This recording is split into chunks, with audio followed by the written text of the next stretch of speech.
Di video ini, saya ingin sedikit share tentang pertanyaan seorang single parent ketika anaknya menanyakan ayahnya.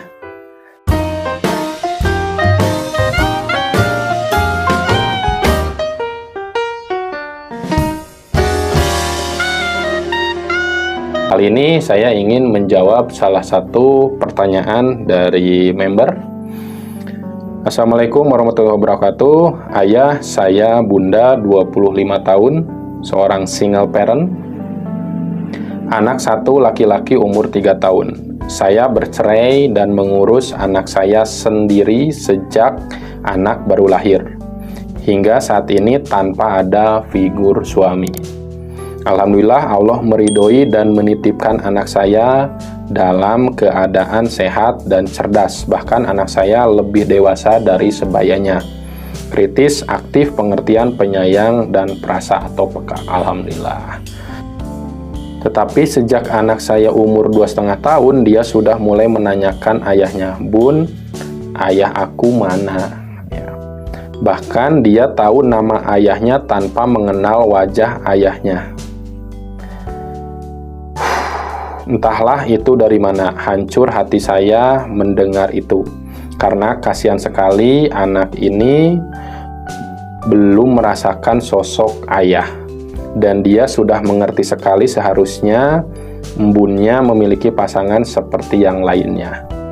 Yang saya observasi ketika keluar rumah, dia sering memperhatikan keluarga-keluarga di luar yang sedang berkumpul dan terucap, "Bun, papa aku mana?"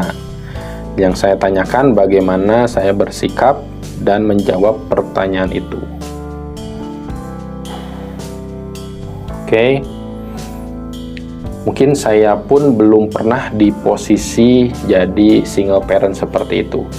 Tapi kurang lebih saya sudah menjumpai ya anak-anak yang memang orang tuanya berpisah ya, bagaimana kondisinya, dan juga ada salah satu orang tua itu dia seorang single parent dan juga dia anak dari single parent juga. Ibunya tuh seorang single parent dan dia juga single parent. Terus dia memiliki sikap seperti halnya ibunya dulu. Dia tidak ingin mengenalkan anaknya ke ayahnya. Dia cerita walaupun ayahnya lewat tiap hari di depan rumahnya, tapi dia nggak pernah menceritakan itu pada anaknya. Nah, ayah bunda, sebetulnya seorang anak ini punya hak untuk dicintai, disayangi oleh kedua orang tuanya, ayah dan ibunya. Yang terjadi dalam kasus yang lain ya, salah satu siswi saya, dia sekarang SMP ya, dari kecil katanya dia cerita ke saya, baru cerita setelah umur 13 tahun itu, bahwa dia belum pernah ketemu ayahnya dan dia belum tahu siapa nama ayahnya, fotonya, dan lain sebagainya. Sampai sekarang ya dia selalu menggalaukan itu, bertanya-tanya, saya tuh ayahnya siapa?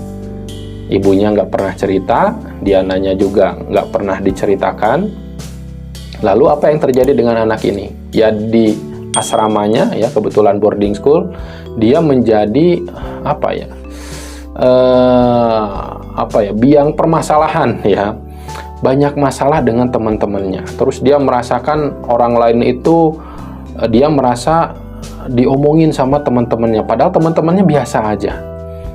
Nah, jadi ayah bunda, kalau boleh saya kasih masukan, ya kalau bisa pertemukan dengan ayahnya, ya minimal kalaupun tidak bisa ketemu, mungkin ayahnya entah di mana ya, sulit diketemukan, minimal cerita baiknya saja. Bahwa ayah kamu seperti ini, dia orangnya baik ya, dia dan lain sebagainya. Ya seburuk-buruknya seseorang itu kan pasti ada sisi baiknya, betul nggak? Ya kita ceritakan yang sisi baiknya sajalah.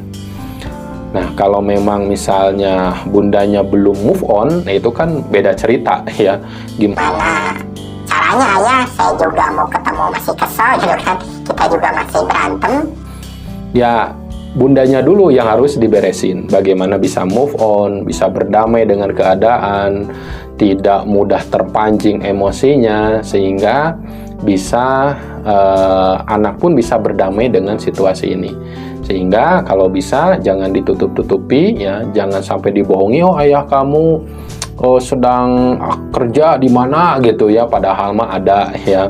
Terus jangan sampai dikaburkan ceritanya. Lebih baik dikenalin ayah dan bundanya ya, bunda dan mantannya tersebut bisa tetap bersilaturahim ya demi anak-anaknya ya, bisa berbagi peran, bisa juga ya sekali-kali ada kunjungan mungkin ya, atau seperti apa, yaitu jawaban yang idealnya ya, jawaban yang idealnya. Mudah-mudahan ini menjadi pertimbangan buat bunda. Kalaupun bundanya belum move on, ya bundanya harus dibereskan dulu ya. Bagaimana caranya kita bisa berdamai dengan keadaan, bisa luka-luka di dalam hati kita bisa sedikit terobati ya, dibereskan dulu sehingga kita menjadi orang tua atau single parent yang lebih bahagia dulu. Oke, karena dengan kita membenci seorang itu berat ya, berat bun. Ketika kita kesel pada seseorang, sebetulnya orang itu mah kan biasa-biasa aja ya, santai-santai aja, walaupun kita ini kesel ya. Yang berat adalah di diri kita. Seperti halnya contoh misalnya, silakan bunda angkat tangannya seperti ini ya.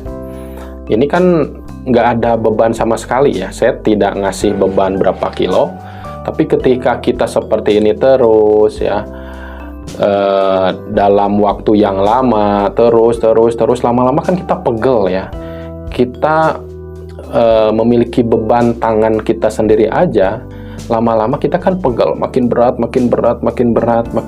ya. Begitupun hati kita, ketika ada trauma-trauma atau sampah-sampah emosi yang belum terselesaikan, sebaiknya bereskan dulu sehingga anak-anak kita pun menjadi tidak gelisah lagi ya, menjadi lebih bahagia lagi ketika melihat orang tuanya bahagia. Oke, mungkin itu sedikit jawaban dari saya. Mudah-mudahan bermanfaat. Kalau dirasa video ini ada manfaatnya, silahkan bagikan ke teman, saudara, atau siapapun yang kira-kira membutuhkan. Terima kasih. Jangan lupa tinggalkan jejak dengan komen, like, atau subscribe ya, agar kami di sini bisa lebih semangat lagi membuat video-video berikutnya. Terima kasih. Wassalamualaikum warahmatullahi wabarakatuh. Salam ayah bunda hebat.